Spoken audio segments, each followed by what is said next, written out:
After a long, hard day of watching the Tennessee Titans play football, I think I deserve this. What's good, y'all?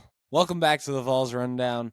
I am your host, Micah McCamey, and, the Vols, life just keeps getting better, man. I don't know how else to put it. It's just, I'm so happy to be a Tennessee Vols fan right now. I don't know how else to put it, man. It's just there's such a happy aura around the entire program right now. Before we get started with today's episode, got to give a shout out to our girls basketball team. All right. Broke a record for most three-pointers in a game from what I can tell. 33 pointers made, scored 139 points, and they're 8-0. Kim Caldwell's got that program rolling, dude. They are really killing it right now. And honestly, it's starting to make me think maybe it wasn't the fact that the roster wasn't good was why Kelly Harper wasn't that great. I mean, I hate to admit that, honestly, because, my mom actually played basketball against her back in high school, but it wasn't too great whenever she was head coach. Even whenever our teams, were talented, they were, Sweet 16 tops, just because she isn't, fun, Kim Caldwell's fun, but she runs a tight ship, and, yeah, that's really all I gotta say about that. Really quality game from them, but we gotta get into the sports that, are, the big two right now because, I can't really do the big three just yet. But Tennessee football, let's start out with that. Yeah, I'm teasing y'all, okay? I know how much y'all want to hear me just gush about Jordan Gainey and about how amazing that game was to watch, but, we got to talk about Vols football first. Okay, so we play Ohio State this weekend, and honestly, I've been waiting to make this prediction for 2 or 3 weeks now, so I'm very excited to make this prediction now, mostly just because I want to see how people will react to this, because it could be considered a little controversial what I think is going to happen, but hey, crazier things have happened. I have Tennessee winning 49-0. No, I'm playing. Don't worry, I'm playing. I'm messing around, all right? Just kidding. Okay, so there are 3 keys to winning this football game. First off, we got to stop the run. That running back duo for Ohio State with Judkins, I think is his last name, and Trayvon Henderson, I think is how you pronounce his name. With that duo at running back, you've just got to assume, my mic almost fell over. You just got to assume that will be the thing that they do first off.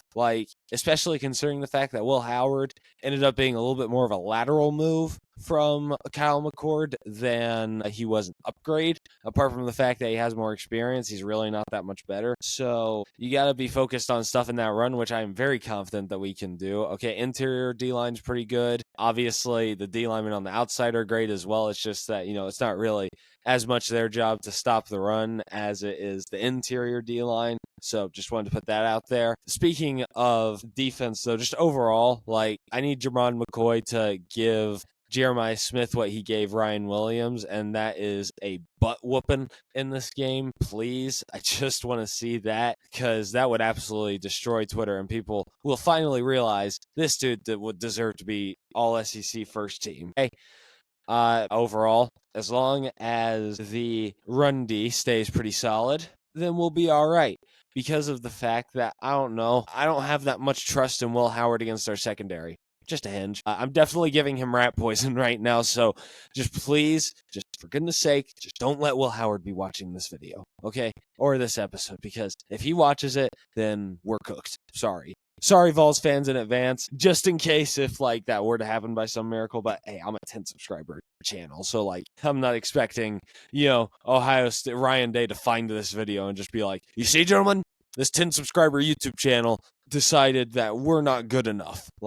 Come on. All right, second thing, Nico needs to finally have that game. He's been progressing over the past couple of weeks, and it feels like he's getting better and better, but he hasn't had that boom. You know what I'm saying? He hasn't had that. This dude is here to stay. He's the real deal, and he could be serious. He seriously has a chance to get drafted into the NFL after his time is done at Tennessee. There's not been a moment like that yet. Okay, it looked like there could have been a moment like that in the Oklahoma game whenever he started out really strong, but after a little bit, we really weren't able to we really didn't do that much else because field conditions and the defense was really playing well, so that happened. But again, Nico has been very solid throughout the past couple of weeks. I mean, he started out really rough in that UTEP game, but he picked it up as the game went on. Georgia game, he actually did play pretty good. It's just the offense wasn't there with him, mostly at least. Dylan Sampson obviously was still very solid. Again, if you ask most people what they think of that game, they'll tell you, hey, both of those teams are playoff teams. So I'm very happy that we made it in because of that.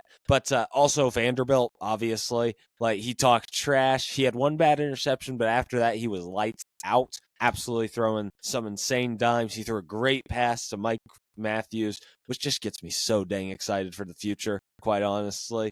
I'm really excited to see how that turns out with those two as a duo. Speaking of which, I mean, I didn't even have it on here, but like, hey, Mike Matthews, if he throws in a good performance, outplays the other freshman phenom, or the freshman phenom in this game whenever he was supposed to be just a receiver 4 or 5, hey, that would be really huge too. But again, more focused on Nico here. Just find Dante Thornton down the field. He'll do something with it.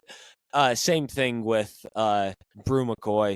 Like, just hit him on a slant. He'll get like a couple, like 3 or 4 extra yards off of it. So again, Nico, got to go off. Don't even need to be like some like 400-yard, 4-touchdown game. I know I kind of said that at the beginning, but like, just be like a simple, like, a 220 and 2-touchdown game will probably be enough if our defense plays up to the standard that it had been playing at throughout most of the season. Final thing, Dylan Sampson. I don't need to say that much else. Just Dylan Sampson, just have a great game, okay? He has motivation to be playing great in this game, too. Think about this. If he uses this as motivation, he will have an insane game. He was not nominated for the Best Running Back Award, but he was an All-American. He wasn't even thought of to go to New York. He was probably the best running back in all of college football. Yes, he had fumble problems, but I do not care. He carried our offense, which quite frankly should have been garbage for a couple of weeks, and we won games because of that dude, okay? That's just the truth. And honestly, it probably helps our resume look better in the long run because, like, if it would have just been Nico back there and he had, like, Peyton Lewis or Khalif or, heck, even Cam Seldon, unfortunate they had to enter the transfer portal like that, but, like, if those two were to be the running backs this year, then we would not be in the playoffs right now. We would probably be 8-4, slumming it up in the Citrus Bowl or something like that. I mean, if you know, you know. But again, Dylan Sampson, just go off. Like, I mean, just absolutely destroy this Ohio State D-line. I know that you can do it. I just need to see you do it. Okay, those are the 3 biggest factors. And now we got to go into my score prediction. This was tough, honestly. Because, like, you know, you're thinking, oh, yeah, Ohio State's got the talent. They have the veteran experience. They're coming off of a loss and all this stuff. But then you also think about UT, you know, Nico's developing. If he goes off, defense is still pretty stout. Decently talented O-line and decently talented receiver core. Like, what's going to happen here? Well, you know what I think's going to happen? I think Josh Heupel is going to coach circles around Ryan Day. And this game will not be a question. This will be a 20 game, but the game's result will not reflect that score. I can promise you that. And I am ready to ram this team over. Let's go, baby. This is for you, Michigan. This is for you. You know, we've Michigan and Tennessee fans have low-key kind of grown a bond over the last couple of weeks with both of us just uniting together to just make fun of Ohio State. Like, I think NC State talked better trash than Ohio State did. But, yeah, 27-17 is my final score prediction. Let's make a run in this playoffs, fellas. How about that? Okay, moving on. Tennessee basketball. What a game I got to watch. Okay, well, first off, I got to start out with this. I'm not too sure if we played Miami the last time that I posted, but we did play Miami, beat them by like 14. It was kind of ugly, but it was the Jimmy V Classic. We had just traveled all the way up to New York. Same thing with Miami, I guess, but you know, we both had traveled up to New York. Miami was playing lights out for no good reason. They kept it competitive with us, and we were probably feeling high off the number 1 spot. So we still won the basketball game. Chaz Lanier still looked great. The rest of the team looked great. Defense was great. But again, can't be all pretty, but we got the win in the Miami game. But obviously, we got to address the elephant in the room. We got to talk about the Illinois game. And we're obviously going to start out as our first subject by talking about how about Rick Barnes? The most emotion I have ever seen him show watching a play, quite honestly. The most positive emotion, at least. I've seen him show negative emotions, but he showed some very positive emotion. I'll throw up the clip right here if I can find it.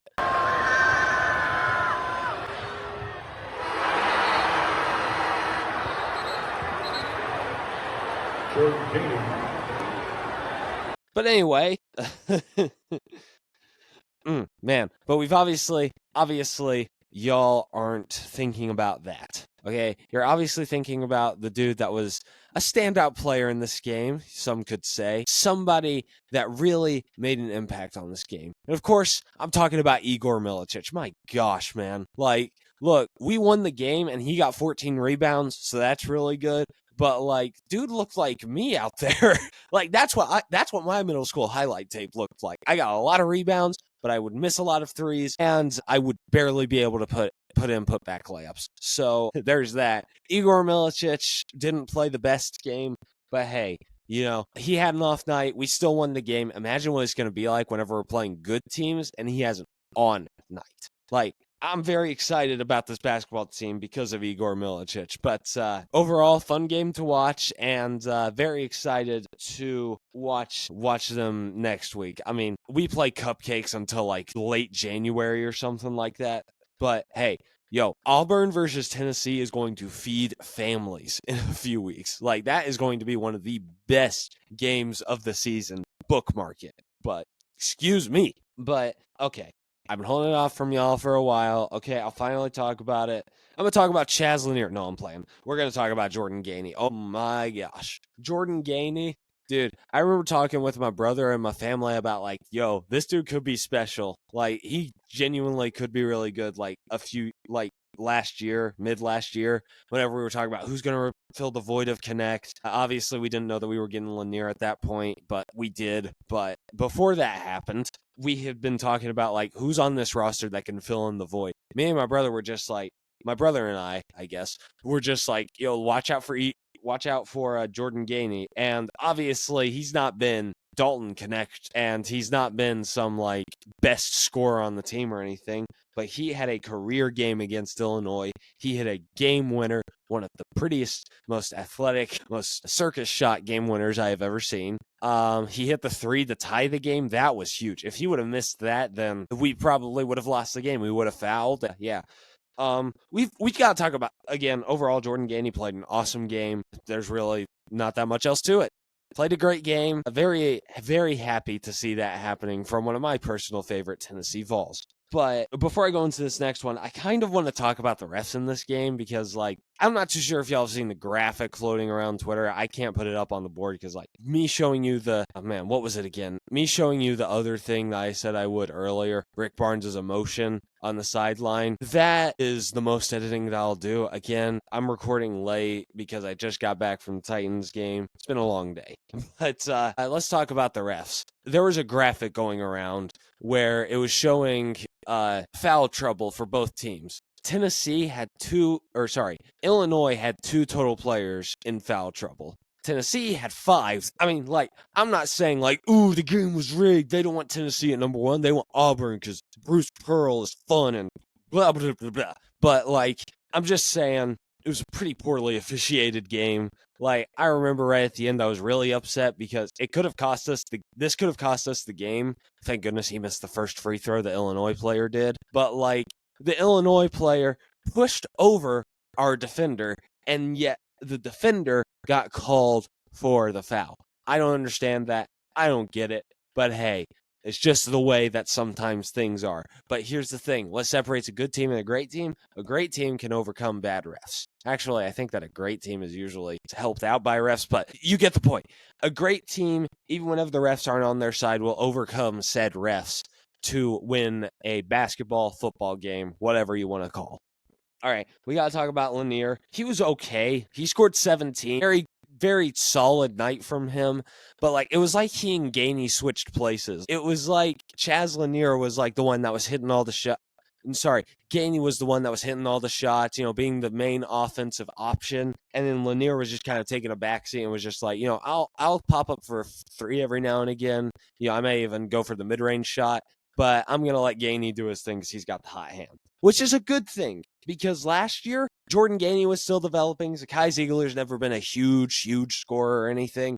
Connect was our only source of offense. If he was off, then the rest of our offense was off, and we had to completely rely on our defense. Y'all saw it in the Texas game last year. Like, we were barely able to beat Texas. We could have blown them out by 20 if we had even half an offense that game. But now we have multiple options on the offensive side, which is huge for this team. And I am very happy about it. But overall, fine game by Lanier, did enough. Okay, I want to wrap this up with this. Well, first off, we better be ranked number one after this week. I don't want to hear the crap of like, oh yeah, they played a hard team or anything like that. Like, the truth is, okay, we won. We need to stay at number one, okay?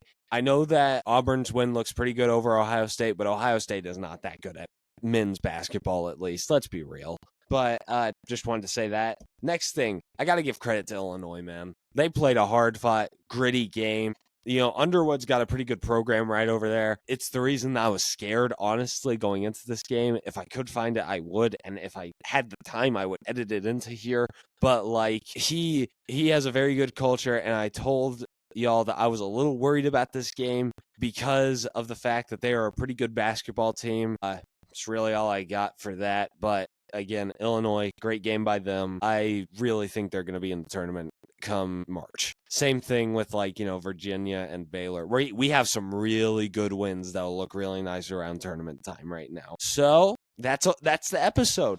All right. Went a little bit longer than I expected it to. I saw it at the 12-minute mark whenever I got to Jordan Gainey, and I thought, man, this is going to be a short episode. But hey, I rambled on for a couple of more minutes, and I got it to 20 minutes. Probably. Maybe. Who knows? Maybe my pauses and uhs, whenever they get edited out, will end up dragging the video's time down. But anyway, I have Instagram, Twitter, and TikTok all under the Vols Rundown if y'all want to go check that out. And hey, if you just discovered me, I also have the Titans Rundown. I know the Titans aren't that good right now, but hey, I'll at least make them fun for you, I think, maybe. Who knows? Depends on how you feel about me as a person. Anyway, that's going to do it all for me. This has been a rundown of your Tennessee Titans. I love y'all, and tighten up.